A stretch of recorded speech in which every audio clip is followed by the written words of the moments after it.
Welcome to the Creative Agency Success Show, the go-to resource for agency owners looking to scale their business.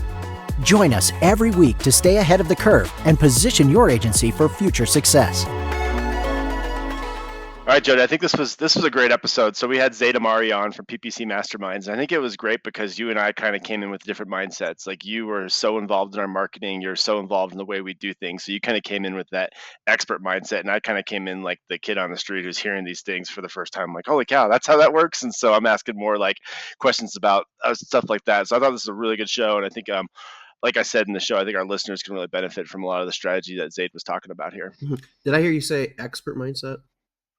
Yes, that's what I said. I knew you'd trigger on that word. No, it was great. We talked about a lot of things. Retargeting was one of the things I really wanted to hear a lot about, and he definitely hit it on the head and really goes in depth and explains how it works and common mistakes made and so forth. So it was definitely a great conversation, and one of the ones that you'll definitely get a lot of information out of. And if I say definitely again, you it's a drinking game now. The Jody definitely drinking game. No, I agree. And I think what I like about this podcast is I think it will satisfy people on all levels. It'll satisfy those that understand what retargeting is and have started it and want to learn more, and it'll also satisfy those that have never even heard of it before. So I think it'll really, help all listeners involved. So I'm excited for this one to get published. Hello, everybody. Welcome to today's show. As always, it's Jamie Nahr here, joined with Jody Grundon. So welcome to the show, Jody. Hello, Jamie. Glad to be on the show with you again. Awesome. And we are joined by a marketing expert here. So someone from PPC Masterminds. His name is Zaid Ammari. I'm very excited to have him come on the show. And we're going to talk about a lot of things marketing as much as we can fit into 30 minutes. So it might be a whirlwind of topics, but I'm really excited to get this expert on the show. So welcome to the show, Zaid. And tell us a little bit about yourself. First of all, thanks for having me. I am a paid marketing specialist with a background in analytics. I run a paid search driven marketing agency. So we do everything from Google ads to Facebook ads to retargeting to tracking, conversion tracking, figuring out lead quality tracking, and pretty much run paid marketing for e-commerce or service related businesses. Great. So why don't you tell us a little bit about your background, how you got into this, and kind of where you were before PPC? For sure. I started off working at a bank, minimum wage job at a bank. Mm-hmm. Pretty much sucked. Had to like fingerprint in, fingerprint out. 5 minutes late, your salary gets deducted. So that wasn't that great. And then obviously, I just had a knack for website building. So maybe 15 years ago, I built a website kind of selling cars, and I had to go door to door to car salesmen, tell them to upload their cars to the website and things like that. So I was, doing a lot of sales, and it did good. I had a lot of people going to the website. Eventually, I sold it, and during that process, I kind of spent my own money to push traffic to the website through Google Ads, and I realized that sending traffic to the website was the hardest part. Like just getting people into the door, getting people to buy, check the cars and all that stuff was harder than building the website itself, which I thought building the website was the hard part. So I had a hard time finding an agency to help me out. So I kind of spent my own money, learned, and then when I sold the website, I decided to come to LA, and I worked at a big agency for 4 years. Kind of learned everything from scratch again, how to do it.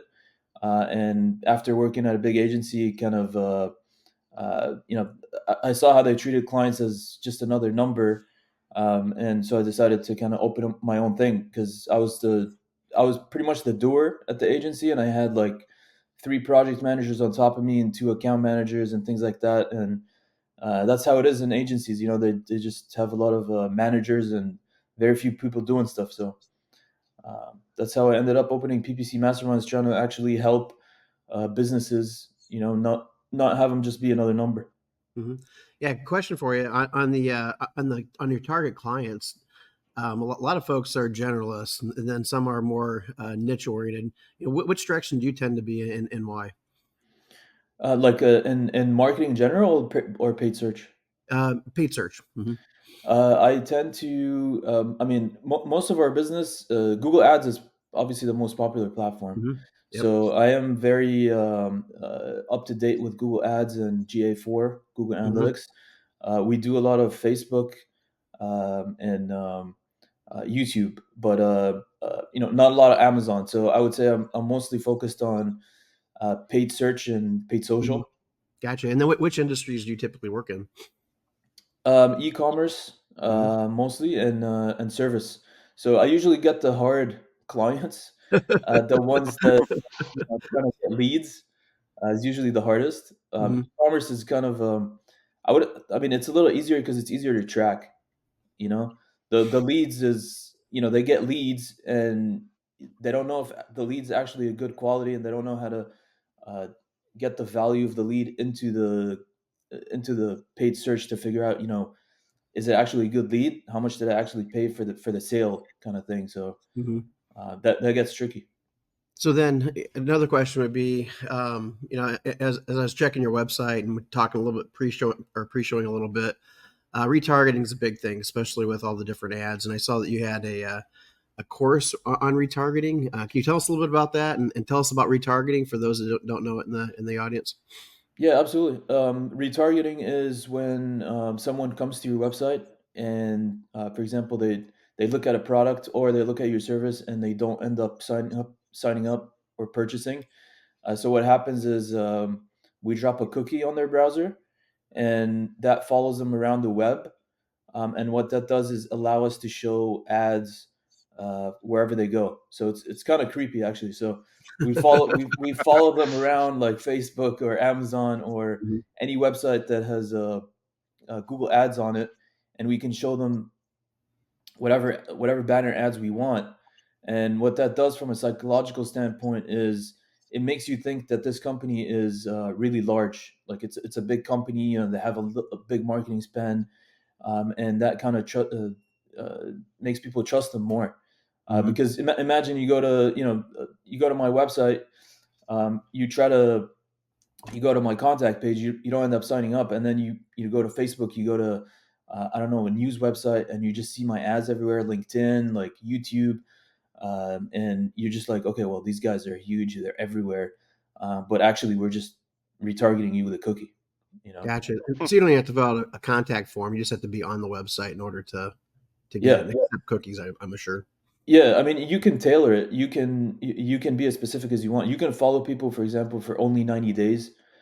You can follow people that only went to a specific page and left, not necessarily Mhm. the entire website. But I would say the most underused part of retargeting is YouTube. A lot of people don't know that you Mhm. can retarget on YouTube with a video, which is super powerful. Yeah, so you're popping in to watch a YouTube video, but the ad that comes up prior to you watching the video you want to watch is actually for the product you just looked at or the product you looked at 10 days ago. So I have a couple questions about this, and this is probably more curiosity than what will help our clients, but I'm really curious about this. So my first question is like, how do the cookies compete against each other, right? So if I go to one website and I go to another website and I have both cookies on my computer, like how often would your cookie show versus your competitors? Depends how much you want to pay for it. So it's basically like if you bid higher, you're gonna win. Okay. It's just an auction. Like the biggest bidder wins in the auction, and then they show your ads. So And then my second question is can you tailor these ads, right? So if I go to your website and I'm looking at a certain product and then I leave, could you like say, oh, we'll give you a $10 coupon on that product that you just looked at. Can you have that pop up on your Facebook as well? Yes, yes, you could. At this point there's something called dynamic retargeting, Mhm. which you could tell the program, be like, okay, well, he left after seeing this specific product, so I want to follow him with this specific product and give him a discount on this one, on this specific one. So you Yeah. can definitely do that. Yeah. What are some of the mistakes you're seeing when people do retargeting? When they do retargeting, they use the same ads. So they'll just upload like a one set of ads. I think a lot of their customers want to see a variation. You should be testing different ad styles and not just testing. You want to show them different variety, right? You Mhm. don't want to stick with like just the same thing, because because that follows them around for whatever time frame you put. Like if you follow people around for half a year with the same ad, like it's, you know what I mean? It's like who's gonna click on that? They're just gonna be like, man, I don't want to see this anymore. Like you're just wasting money at that point. Because every time that ad pops up, it's a pay per click for the most part. Yeah. Well, the good thing about retargeting is most of the traffic or most of the sales, they don't actually come from people clicking on the ad. Interestingly enough, they come from people like seeing the ad, and then they either go and Google the company and they click on your organic result, or they type in the URL in the browser. So Really? it's actually one of the cheapest methods of paid marketing there is right now. Wow. And that's something you can track, is that someone saw your ad on Facebook and then within like 2 minutes typed in your web address on Google. So that's something that you can track on in your data. Yes, so there's a metric called the view through conversions. For example, in Google Ads, that will tell you how many conversions you got after someone saw your retargeting ad. But then in GA4, you could go to it used to be called multi-channel conversions or conversion path, and that would tell you the exact path that the user took before they converted on your website. So it would tell you like, you know, they saw an ad and then they clicked on organic and then they went and they converted, or whatever other path they take. So let's take that chance to talk a little bit more about this data. I know you when we talked in pre-show, you're really into analyzing the data. So obviously, using the Google Ads and using the type of links you're getting to your website is one part of the data. Do you want to expand on that a little bit and how companies should be using it versus how they're actually using it? Yep, sure. With the GA4, a lot of people are still learning how to use it because of Google switching from Universal to this new platform. So it's a little tricky, but once you get used to it, it's actually pretty easy to use. There's a lot of like a lot of people just go and they check the reports to see where the traffic is coming from, what the traffic is doing on their website, things like that. But to use analytics the most efficient way possible, you want to create segments. So you want to segment the traffic by either traffic by usually by traffic source. So you want to look at your data separated by organic traffic versus paid traffic versus referral versus direct, and that would tell you much better. That will give you a much better story than if you're just looking at, okay, what's all the traffic doing on my website? Because every channel is different, as you know, and if you start understanding what people are doing when they come from a specific channel, you can kind of link a better picture of what you can do, what you can improve on your website. But also the conversion path that I mentioned is really important because, for example, in paid marketing, a lot of my clients, when you look at your Google Ads, it says, for example, the cost per click is like $5. But then you look at the conversion path and you notice that most customers are clicking on the ad, 3 times before they convert. So the actual cost per click is not $5; it's 15. Right. So it's yeah. So how much variety do you see from company to company? Like obviously you're seeing a lot of different companies, and is the are the trends pretty consistent, or do you see, okay, wow, one company gets a much higher referral rate than others, and how much do you see in variety in kind of the companies you work with? It's massive. I mean, there's too many factors. There's too many different things happening with each company. Like your landing page is a huge factor. Your ad copy is a huge factor. What you do is a huge factor. How you convert people is a huge factor. Like if you have calls, if you're tracking phone numbers, if you only have forms, if you're a lot of companies run the same ad copy across their entire account. So they're testing like 3 ad copies across 10 campaigns.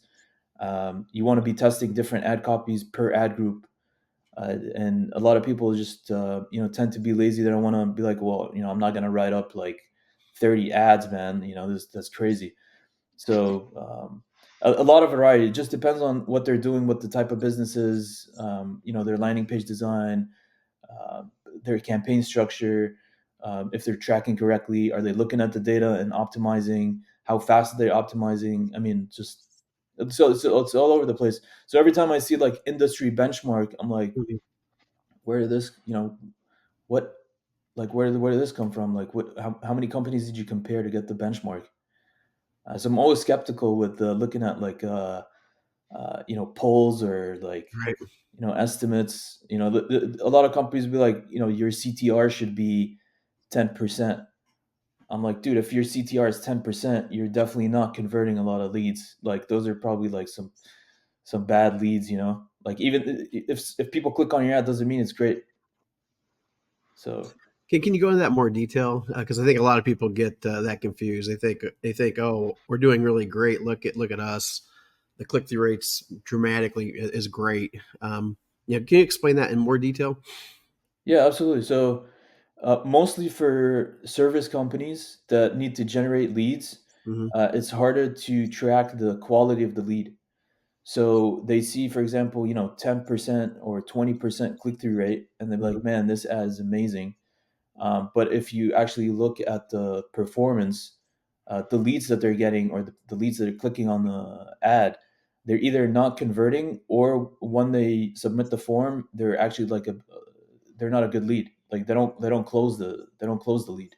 Mm-hmm. So the CTR could be kind of misconstrued in that way. What I like to do is I like to put the pricing in the ad copy. If you're getting like a lot of bad quality leads, like you want to put as much detail in the ad copy, Mm-hmm. because if someone thinks you're expensive, they're not going to click on your ad.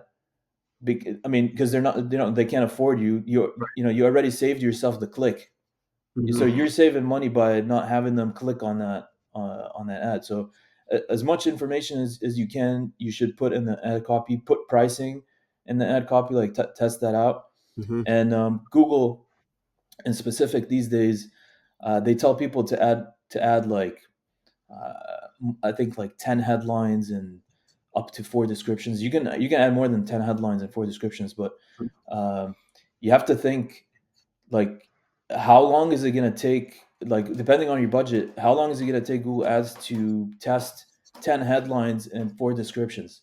If you do um, 10 to the power of 4, you're talking about like thousands of different ad copies. It's Mm-hmm. not really realistic. So I try to stick with, like, I want to control my ads. I want to know what's happening. So I just stick with 3 headlines, 2 descriptions, and I just test 2 different ads, per ad group, because I don't want to give Google also total control of the account. Yeah, like you're talking about like qualifying. You're qualifying your pay for clicks, right? Mm-hmm. Which is really interesting to me. Is that like obviously you talk about that in like the sales game. Is like I don't want a bunch of people calling me that work for banks, and I'll never work on banks, right? Like that's as a client. But it's interesting that you do that in paid for click as well. Is that like okay, you don't want a bunch of people that aren't willing to pay $100 for your product clicking on your website, because then you're just paying for those clicks and having a lower conversion rate. So it's interesting, something I haven't really thought of before, but it's that's definitely an interesting way to look at it. Yep. And I mean, Google's Google Ads is how Google makes money, right? Mm-hmm. So they're not really, I wouldn't say they're your friend. That they want you to advertise, but they Right. also want to make money. So Hmm.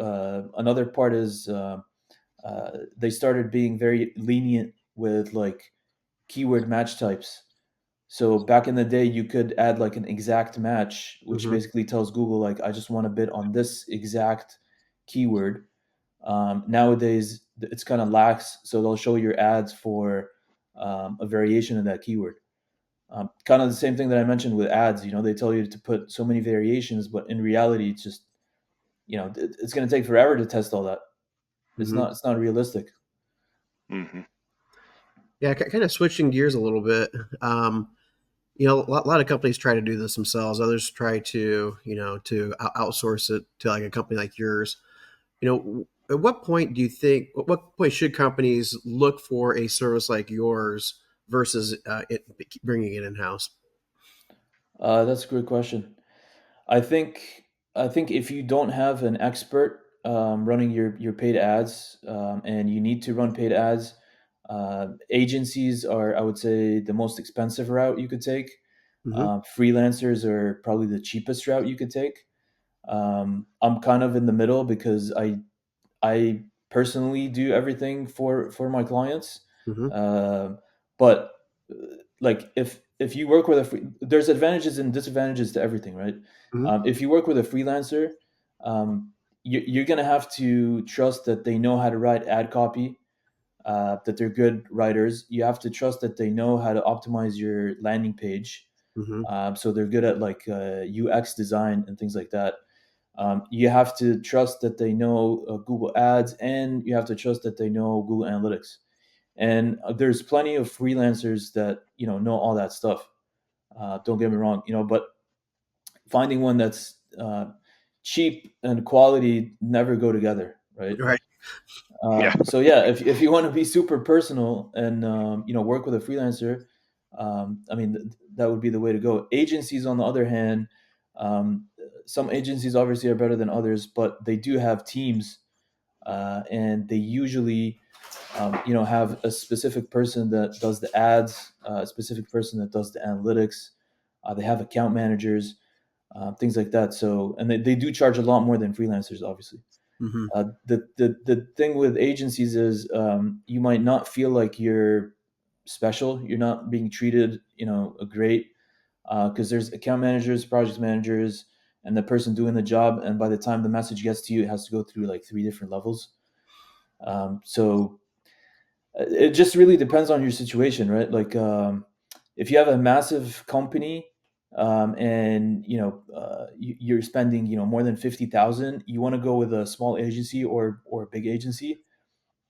If you're running a small account, you either want to go with a small agency or a freelancer. It just depends on what you're trying to do. Obviously, the if you go with a freelancer, you're going to be more hands on.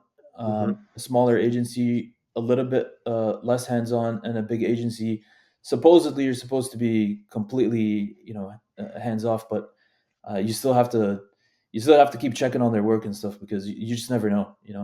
No, it makes a lot of sense. Can you tell me a little bit about your like onboarding process? I know you mentioned this a little bit earlier, is that like a lot of how effective clicks are and effective your services is depend on how things are set up. Like what does a landing page look like and what is the, where things are going, the different types of ads out there. So how much time do you normally have to spend with a customer to get them up to speed on those basic things before you can actually truly make an effective impact? For sure. I usually start off with an audit, and the first thing I check is revenue tracking. So if you're in e-commerce, it's pretty simple. You can tell how much money you're making from a sale of a product. If you're a service company, then I usually check like what kind of conversions they're tracking. I see a lot of people tracking like time on site or just useless conversions that make no sense, right? Right. You only want to be tracking like sign up forms or calls, stuff that's super important. Mm-hmm. And then I look at I ask them a lot of questions. I feel like that's what you have to do. So I ask them, like, for example, how much do they make from a sale? And then I do run estimates. I have a PPC calculator, like an estimator on my website. It's for free.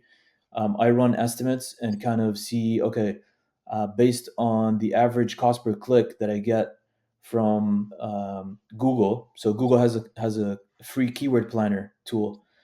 If you put in your keywords in it, they'll give you kind of a rough estimate of how much you're going to pay. So I run some estimates. Okay, this is how much you're going to pay per click. This is how much you make per lead.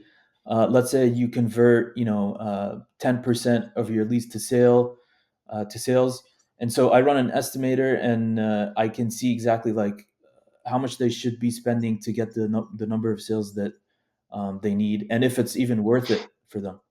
Like I worked with a few universities.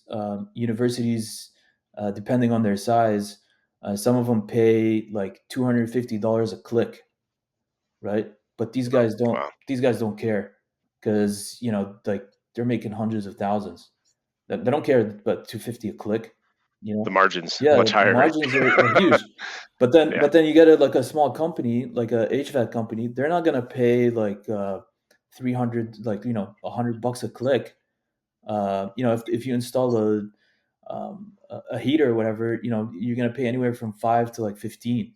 So Mhm. you just have to figure out, is it worth it for me based on the based on the estimations, and how much am I going to be spending, and based on, like if I'm an HVAC and I'm only want to spend 2K, and you run the estimator tool, you could potentially tell the client realistically, if at this budget it's going to take us, this many months to get you this many sales, kind of thing. So I feel like a lot of small businesses, they don't plan ahead by doing this stuff, and so they're expecting like results next month, and when they don't get it, they're just disappointed, and they're disappointed in you. You know what I mean? They think you didn't provide a service like that. So as long as you're super transparent, and I feel like giving them the most information possible just makes them less anxious and more hopeful, to get the results. Mhm. How do you temper that? So, like, you tell them, "Hey, we're going to get 15 new clients by X amount." How do you temper that when they see maybe a slower start than what they should? Because a lot of service based companies, it takes multiple hits before a person actually signs up. So, how do you temper that with the client? How do you make them feel comfortable so they don't leave the process too soon? Yeah, for sure. I tell them to budget ahead at least 3 to 6 months, Hmm. and I don't. You can't guarantee how many sales they could get, obviously, Right. but you would want to look at your improvement over time. So usually you start off slow, and then you should be seeing improvement in the account performance, like from the conversion rate standpoint, from the number of conversions that you're getting, Hmm. to the cost per conversion. You want to see an improvement, but most importantly, like whoever you're working with, you want to see communication and proactiveness. So, for example, I track all my clients' landing pages and websites. If they go down, I get alerted and I pause their account immediately. You know what I mean? And I tell them, like, your website's down. Like Google, unfortunately, does not stop your account from running if your website goes down. It takes them Hmm. like a day or something. So you might be getting, like, wasting a lot of money. I feel like communication is really underrated when especially because we're in the service industry. Like we're servicing clients. They should expect the best service, and that's part of it. Communication and making sure their account is seeing a positive trend. Yeah. Okay, that's great answers, and I think that obviously I think in the agency space, which is what a lot of our listeners are. I don't think a lot of companies. We talked a little about the retargeting. I don't think a lot of companies are using that. Like I visit agency websites all day long because we have targets come in looking at my clients' websites. Very rarely do I go to their website and then I'm on like a Facebook and Instagram and see an ad for it. So I think this is definitely the right audience for that, because I don't think it's used very often. So it's almost time to get to our fun question. Before we get to our fun question, I do have another fun question I have to ask. So you seem like the expert in this area, so I need to know the answer to this. I'm sitting at dinner and I yelled at my wife, "Hey, we're out of ketchup." And all of a sudden I go to my website, my phone, and I'm looking at Instagram and I'm getting ads for ketchup. And Facebook, I'm getting ads for ketchup. Like, how does the mobile voice part of this work, where that, like, it's almost what you're talking about, but instead of actually having to visit a site, I just say it and all of a sudden it's popping up on my phone. So how does that work? That is a fun question, huh? Uh, I mean, honestly, that part is always is mind-boggling, but it's pretty much the same kind of cookie thing, If I'm gonna be 100% real with you. I've never had this question asked for me before, so I have not looked at the data or, like, Hmm. voice recognition thing, but um, uh, I assume it's because you have either Alexa on or Google Voice on, or you have like the voice enabled on your phone, and they do look for, like, for example, for Alexa, they keep listening to you to say Alexa, right? So they're always listening to the words that you're saying. So they could be listening to the words that you say, and then that kind of triggers ads for you. There's definitely a third party platform that those large companies use that does this. I guarantee you, there's like I just don't know what it is. Mm-hmm.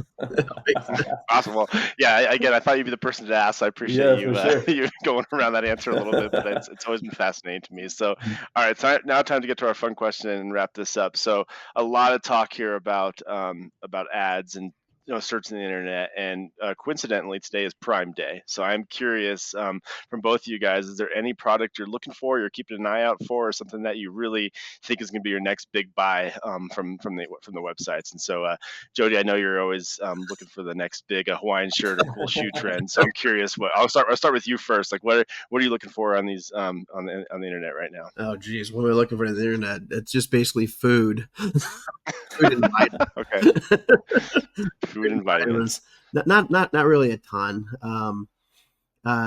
It's I use the internet all the time. Obviously, and I place orders on the internet all the time, and I probably there more than the grocery store. Anymore. The way that we utilize the internet, but it's mostly health products. Different vitamins, different things to improve health. Are the primary searches I've been doing. As of lately. Yeah, so Jody came and visited. Boring response. Jody came and visited me a couple months ago, and we were up in the mountains, and he pulls out his vitamin thing, and he pretty much needs a bucket for all the vitamins that he's traveling with now. So I that's a good answer, and I definitely can see that. So Zaid, what about you? You know all the insights, so I'm curious how much time you spend looking for products on the internet, and if there's any really big product you're looking for right now. Yeah, that's cool. I actually use a Chrome extension, Honeypot. It kind of Uh-huh. tracks like uh, the cost of products over time, so you can see when the product was like the lowest price, whatever. So Huh? so I go to Amazon and I always look at it, but I usually look for like furniture. Try to get deals Okay. on furniture, but not like the super cheap, like put it together and like break the next Right. day kind of North thing. Carolina. Yeah. Yeah. Yeah. So yeah, just like furniture stuff, like desks and I like carpentry. Like I do some woodwork. I'm not an expert at that like whatsoever, but Mhm. I just like that stuff. So Yeah. Great. That's both good answers. So right now for me, my dog is deathly afraid of flies. And so during the summer, she just turns into a completely different dog. Like she's out of control. And so lately, this summer, she decides that it's much safer outside than inside. I don't know why that is, because obviously there's more flies outside, but like she has been like running away from us, and we've never had that problem in the past. We have no fence. Usually she just goes out there and she comes back in. So I am looking for a wireless dog fence right now. And so that's my Prime Day goal, is to find a new fence for my dog where she's not running away from us all the time because of her fly phobia. a So wireless we're dog at, fence. yeah, so basically it uses GPS. So it uses GPS, and you track it on, you build a fence on your phone, and then like you put a collar on your dog, and the Gotcha. collar like beeps and tells the dog when it's getting close to that fence. So you're not having to like bury wires around your house. So you basically just use GPS, and there's a couple products that are doing that right now that are getting pretty good reviews. And so I've been looking at them for like a week, but I'm like, I'm gonna see if they go on sale for Prime Day. Do they have that for So, kids too, or? probably. and employees, right? Jody, put one on me. Around the Yeah. desk. Yeah, around the desk. Zap. Exactly. They get it from the desk. Zap. Exactly. Awesome. Well, Zaid, I definitely appreciate you coming on the show. I know I learned a ton, and I Okay, here. obviously asked some questions where like more personal stuff than for work stuff. But like I said, I think our agencies would definitely benefit from this. Why don't you tell the listeners how they can find out about you and where they can go to learn more? Yeah, you can find me on ppcmasterminds.com. If anybody has a Google Ads account that needs a free audit, I'm happy to do a free video audit, walk you through what you need to fix and what needs to be fixed there. You can also find me on LinkedIn, Zaid Ammari. Great. All right, Jody, over to you. Any final thoughts on the show? No, great conversation. Learned a ton. Definitely a lot about hey, the all the different ads chasing each other. Hopping on different things through the basically through all the different ads and Google and everything. So I'm kind of rambling a little bit, but with that, it was just a great conversation. It reaffirmed a lot for what we're doing, a lot for what a lot of our clients are doing, and it really, I think Jamie hit on the head. I think a lot of the marketing agencies can definitely take a note to what we talked about. With that, and law firms, accounting firms, you name it, I think they can all I'll definitely utilize your service. So I'm looking forward to seeing where this ends up going. Well, thank you guys for having me. I appreciate it. And if there's anything else I can help with, I'm happy to. And I will send you a free. I do have a Google Data Studio, a Looker Studio report. That's like a 4-page report. Mhm. All you have to do is just copy the link in your browser, and you can use it to look at your data in Google Ads. And it just basically, like, instead of logging into Google Ads, it's like a huge dashboard that summarizes kind of everything that is happening in your account. So it's a huge time saver. I use Oh, it all the great. time. That's awesome. Awesome. Appreciate it. Appreciate that. For sure. Yeah, I appreciate you coming on and taking the time, and like I said, educating me and our audience. I'm sure I was probably the most educated of anyone today, so I definitely appreciate all that. Thank you guys for having me. It was fun. You bet. Yep, thank you. Enjoy this podcast? Visit our website, summitcpa.net, to get more tips and strategy for achieving business success. We're here to be a resource in this ever-changing industry.